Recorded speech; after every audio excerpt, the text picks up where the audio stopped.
dan stigma yang diberikan bahwa hati-hati dengan dokter dengan anak PKI itu mungkin maksudnya Orde Baru waktu itu supaya saya hancur, supaya mungkin anak-anak saya tidak makan karena pasien tidak ada yang datang dan macam-macam supaya saya stres atau mungkin mati. Jadi kesimpulan saya, kalau gitu PKI itu berpihak pada rakyat tertindas gitu ya. Itu jadi satu kebanggaan juga buat saya. Jangan sampai sejarah kelam kekejaman PKI itu terulang lagi, itu yang pertama.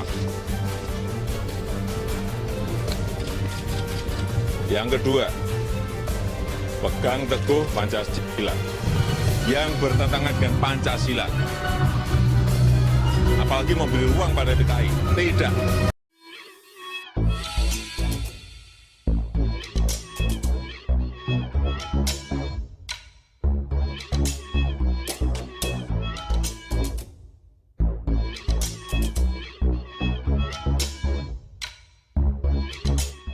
Tonton video ini sampai selesai agar Anda tidak gagal paham.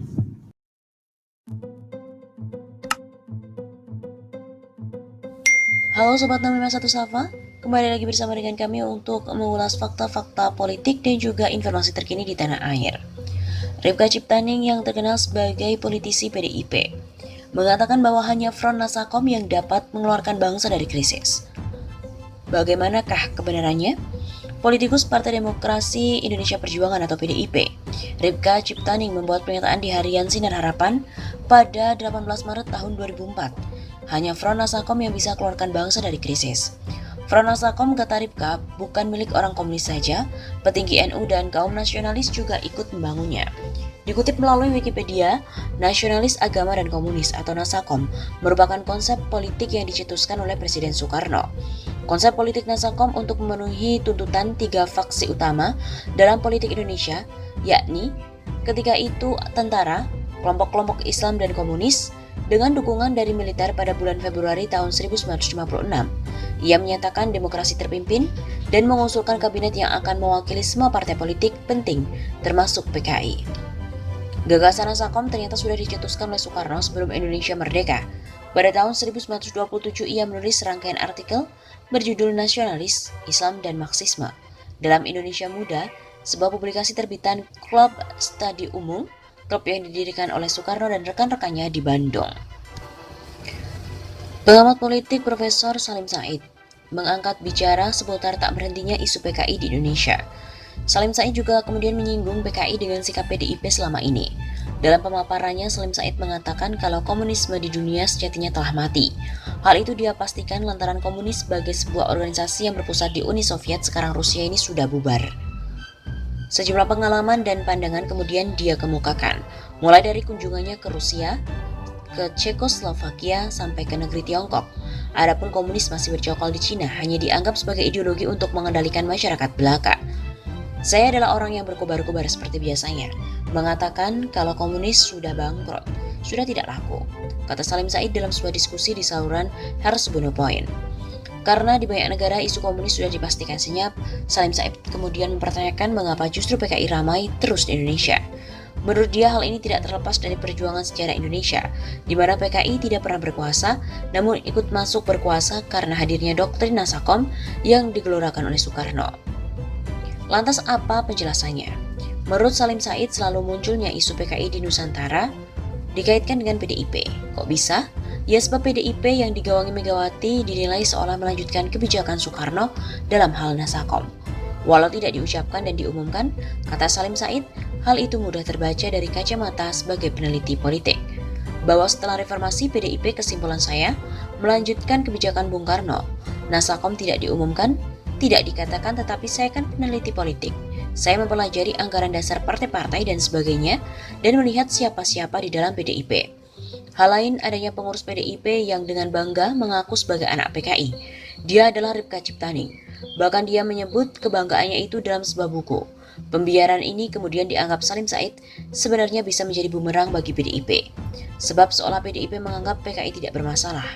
Dia tidak pernah ditegur oleh PDIP. Dibiarkan.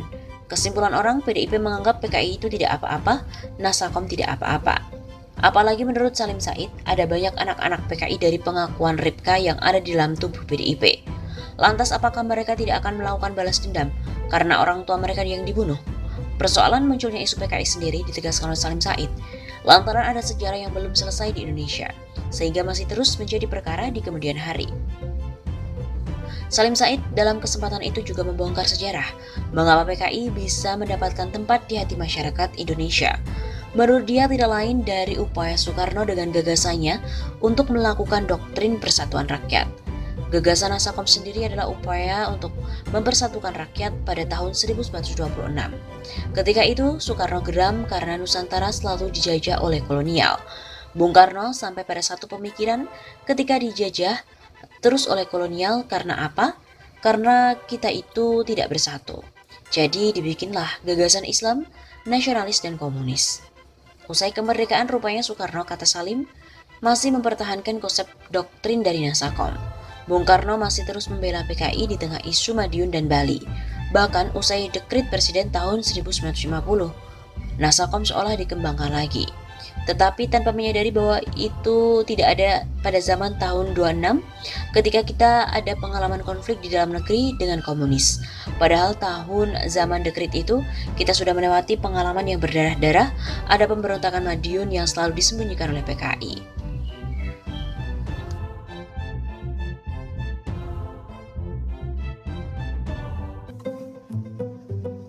Jokowi tak berani gebuk Ripka Ciptaning karena dia ibunya Ketum Gerwani.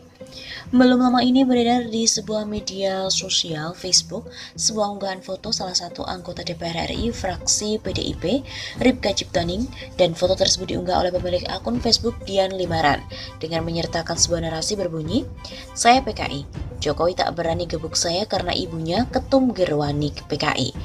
Tulis akun Facebooknya dari Dian Limaran, unggahan foto beserta narasi yang sangat panjang yang ia bagikan dalam sebuah grup dengan nama Anies Sandi menuju RI 1. Pada narasi postingan tersebut, disebutkan bahwa Jokowi dan sel-sel keluarganya merupakan simpatisan dari PKI. Mengutip keterangan unggahan dari laman Instagram Mavindo @timberghoaxid, oleh Mantra Sukabumi, Ripka Ciptaning tidak pernah mengatakan "saya PKI", melainkan hanya menulis kalimat "aku bangga jadi anak PKI" pada judul bukunya di tahun 2002 silam. Seperti diketahui, sejarah PKI terdiri dan berakhir setelah gerakan 30 September 65 yang kemudian disusul dengan pembantaian secara besar-besaran terhadap anggota dan simpatisan PKI. Dalam ketetapan MPRS nomor 25 tahun 1966 pun juga sudah jelas tercantum bahwa PKI telah dibubarkan, sehingga saat itu juga tidak ada lagi aktivitas PKI di Indonesia. Selain itu, jika melihat kelahiran Ripka yang lahir pada tahun 1 Juli 1959, maka tepat pada tahun 1965, Ripka Ciptaning baru menginjak usia 6 tahun. Adapun asal-usul keluarga Jokowi pernah dituliskan bersama oleh Wawan Mas Ondi, seorang dosen UGM, dan juga Ramdon, seorang dosen UNS, dalam sebuah buku Jokowi dari Bantaran Kalianyar ke Istana, yang diluncurkan pada Desember 2018 dan bukan buku Jokowi Undercover yang dilarang oleh pemerintah. Dalam buku tersebut diketahui bahwa kakek Jokowi dari jalur ayah, Lamidi Wiryomiharjo, merupakan kepala desa di Desa Kerajaan Karanganyar yang telah menjabat sejak tahun 1950 hingga 1980-an. Pada masa Orde Baru, jika ada orang yang memiliki sangkut paut dengan PKI, tidak mungkin terpilih menjadi kepala desa.